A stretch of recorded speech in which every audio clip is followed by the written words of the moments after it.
మొత్తం పేరు అడిగి మరీ పదే పదే అడిగి మరీ కాల్చి చంపుతున్నారు అక్కడ ఉగ్రవాదులు అన్నప్పుడు ఆ సంఘటన నుంచి పహల్గామ్ లోయలో ఆ బైసరన్ లోయలో భయానకమైనటువంటి సంఘటనల నుంచి బయటపడి ఎయిర్పోర్ట్ల దగ్గరికి కానీ ఇంటి దగ్గరికి వచ్చిన తర్వాత కానీ వాళ్ళు ఎదుర్కొన్న అనుభవాలు వింటూ ఉంటే అంటే ఒక్కొక్కటి క్లీన్గా విన్నప్పుడు మనకి జలదరిస్తుంది ఎలాంటి సమాజంలో మనం బతుకుతున్నాము. ఆ బైసరన్ లోయ ఓపెన్ చేసిన సంగతి మాకు తెలియదు అని కేంద్ర ప్రభుత్వం చెప్తుంది. మాకు చెప్పలేదు, అది వాస్తవానికి అమర్నాథ యాత్ర వారు ముందు మాత్రమే మేము తెరుస్తాము, మాకు చెప్పకుండా ఉన్నారు అని.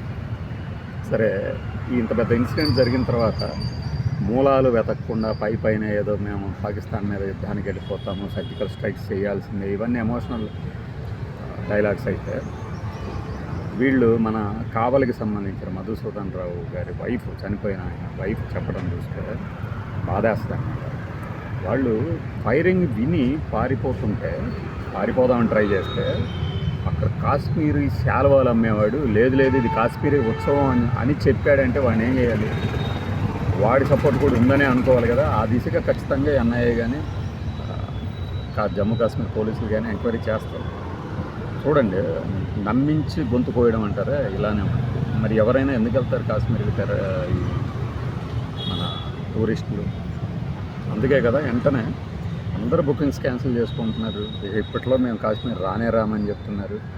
మనకి ఏఎన్ఐ అని వార్తా సంస్థ ఉంది. ఇప్పుడు అది ఎటు మోడీకి భజన చేసే వార్తా సంస్థకు మారిపోయింది, కానీ ఎక్కువ లైవ్లు ఇస్తూ ఉంటుంది అన్నమాట.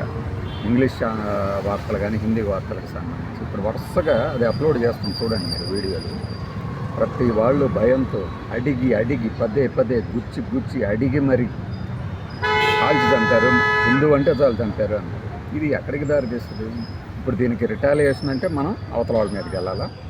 వాళ్ళు కోరుకుంటుంది అదే కదా ఉగ్రవాదులు. ఇలా జరిగితే అస్థిరత పరచవచ్చు. ఆల్రెడీ కాశ్మీర్ని అస్థిరతపరిచారు. ఇప్పుడే ఒక 4-5 ఏళ్ల నుంచి హాయిగా ఉంది అక్కడ. స్టోన్ పెల్టింగ్ ఈవెంట్స్ అంటారు. ఆర్మీ కానీ భద్రతా దళాలు కానీ ఎవరినన్నా అరెస్ట్ చేయడానికి వెళ్ళినప్పుడు రాళ్ళు రుగుతూ ఉంటారు. అలాంటివి లేకుండా ప్రశాంతంగా ఉన్న తరుణంలో మమ్మల్ని మధ్య ఎవరో అడిగితే అటువైపు వెళ్ళొచ్చు కదా అంటే సమస్య లేదు బాబు, మేము ముందు తెలుగు ప్రదేశాల్లో ఉన్న మంచి ప్రదేశాలను చూసి ఆ తర్వాత నార్త్ సైడ్ వెళ్ళేదండి. ఎందుకు అంటే ఇది ఇలాంటివి ఏదో ఒకటి భయం. ఎక్కడ భయం? స్వేచ్ఛగా తిరిగే పరిస్థితులు ఉన్నాయా? మధుసూదన్ రావు గారి వైఫ్ ఏం చెప్తున్నారంటే అసలు నేవీ కూడా రాలేదు, అక్కడ జరుగుతున్న దాన్ని బయటికి కూడా చెప్పుకోవడానికి కూడా వీలు ఇవ్వట్లేదని. కొన్ని వీడియోలు చూస్తే తెలుస్తుంది. కావాలని మీరు హిందూ అని కాల్చి చంపారని చెప్పండి అంటున్నారు. వాళ్ళు వాస్తవం ఎటు చెప్తారు, మళ్ళీ బెదిరించి చెప్పించేదేంటి? ఇదేనా మనం బాధితులకు ఇచ్చే భరోసా? రాజకీయాలను ఎందుకు చూపించాలి? మీరు చేసే దాడికి, కేంద్రం చేసే దాడికి పొరుగు దేశం మీద అందరి మద్దతు ఉంటుంది. మద్దతు ఇవ్వాల్సిందే, అందులో ఎటువంటి సందేహం లేదు. కానీ అసలైన విజయం ఎప్పుడు అంటే యుద్ధం అనేదే లేకుండానే విజయం సాధించడం అని చెప్పి పెద్ద వాళ్ళు చెప్తారు. కానీ ఈ ఎమోషనల్ సిచ్యువేషన్లో ఎవరు అక్కడ దాకా ఆలోచించలేరు. వెంటనే ఏదో ఒకటి చేయాలి. తక్షణ న్యాయం అంటాం కదా మనం. ఏదైనా ఘటన జరిగినప్పుడు ఎన్కౌంటర్ అట్లాంటి స్ట్రైక్స్ జరుగుతాయో అనిపిస్తుంది.